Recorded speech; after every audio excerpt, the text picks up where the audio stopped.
Okay, so here we go, 5.2 Rolle's theorem. So we're talking about this today, and the MVT.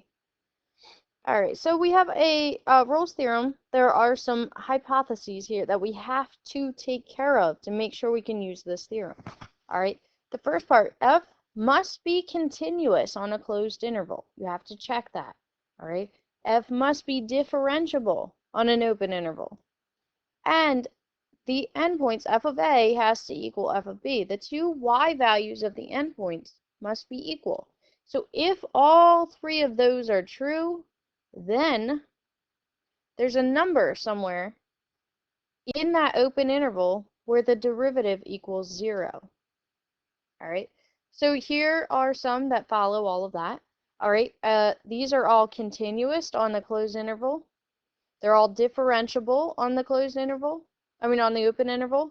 And f of a in each one equals f of b. All right, f of a equals f of b, and etc. So somewhere on here, the derivative equals 0. All right, and so for this, it would be everywhere. F prime of c equals 0 everywhere.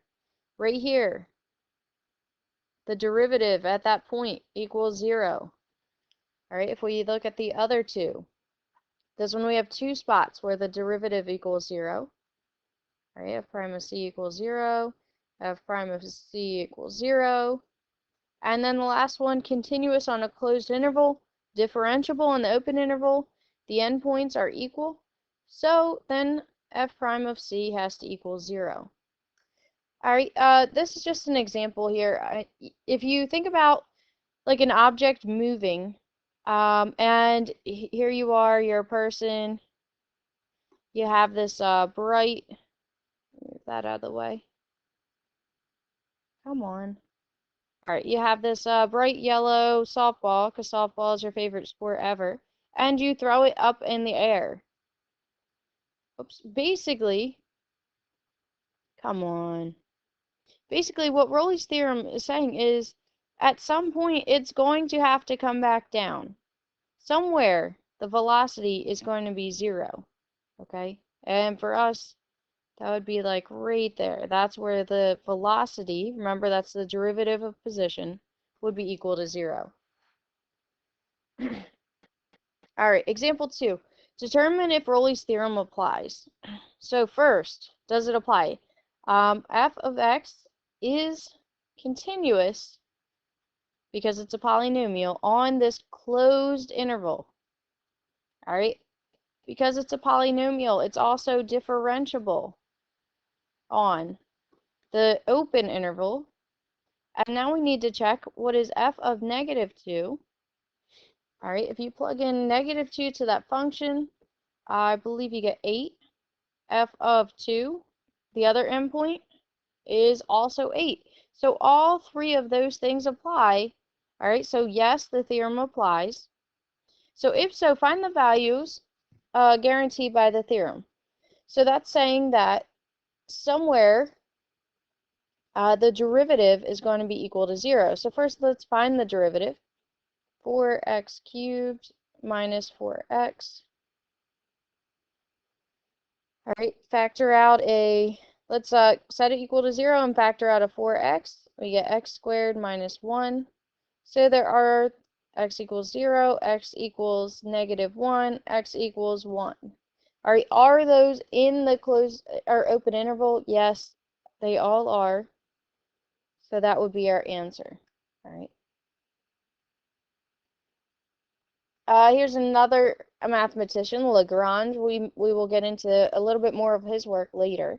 All right, but he kind of extended on Rolle's theorem, and he said that we only have two hypotheses. So if it's continuous on a closed interval, and if it's differentiable on the open interval, then somewhere the derivative, and hopefully you remember what this is, equals the average value. All right, this will be big later. All right, or average, actually, let's call it the average rate of change, or average slope, average rate of change. Or, right, we could think about this as the tangent the slope of the tangent, and we could think of this as the slope of the secant line. All right, maybe that's a better way to think about it. So somewhere on that function, the slope of the tangent line has to equal the slope of the secant line between the two endpoints.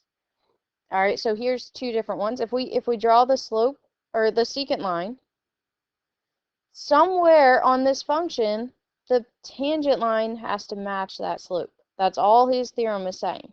All right, so here, slope of secant line. So here and here, the slope of the tangent line match. All right, those lines would be parallel. Okay, so determine if the MVT applies. So first, f of x is continuous on that closed interval. All right, f of x, it's a polynomial, so it is differentiable on the open interval. So now we just need to check f of 0 is 0. F of 2, that would be, oh, okay. We don't have to check the endpoint. Sorry about that. I was thinking of Rolle's theorem, but this is MVT. So just checking two things there. It's continuous, it's differentiable. So now there's some value guaranteed where that the slope of the tangent line is going to equal the slope of the secant line. If you want to have a formula for success, all right, for each of these, you will set this up. Okay, and it's just easier. You won't forget anything. You'll be less likely to mess up. All right, so I'm going to start out with my formula here.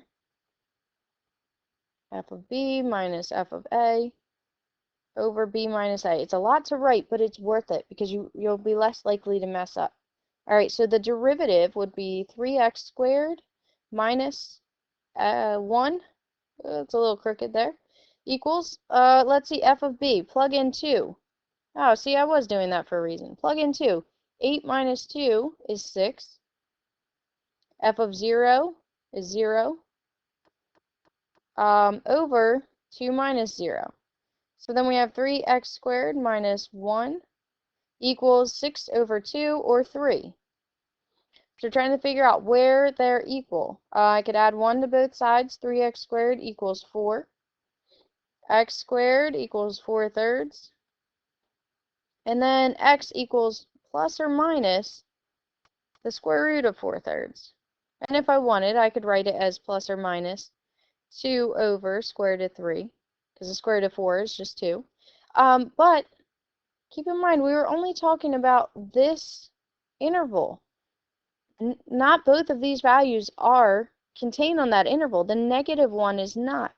All right, so the only value of x guaranteed, all right, by this theorem, where the slope at that point is going to be equal to the slope of the secant line, would be at x equals 2 over root 3. Okay. Keep going.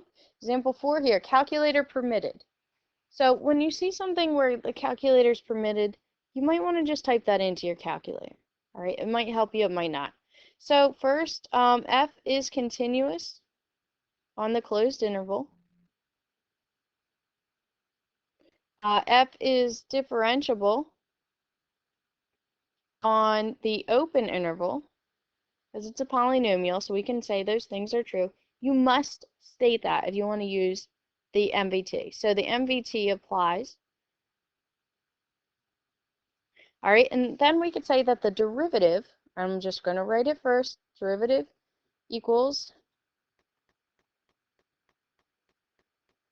and if you don't want to write b and a and you want to actually write your values, that's fine too. All right, the derivative, so 3x squared plus 4x minus 1 is going to equal f of b. So if you plug in 2, let's see, you would get 14 minus f of negative 1, which is 2, equals 2 minus negative 1, or 3. All right, 14 minus 2, that's 12. 12 over 3 is 4. So we're trying to figure out, where does 3x squared plus 4x minus 1 equal 4? And since the calculator is permitted, if you would like, you can use your calculator. Let's see, -4, so that would be -5, to solve this equation. All right, and when you do that, you get x is about equal to 0.786. So you can do that using the solve function, or you could do it here if you want, or here. All right, plug this into y1 and find out where the zeros are, or 0 in this interval. All right, either way, this is the only value that you will end up with. All right, example 5 here. Just determine if the MVT applies. All right, so first, what must be true? Is it continuous? No. All right, in this case, f of x is not continuous. It's not continuous at x equals 1. There's a vertical asymptote there. All right, on that interval, -3 to 5. So the MVT does not apply. All right, in this one, remember that looks like the seagull. Is this continuous? So yes, all right, g of x is continuous on that interval.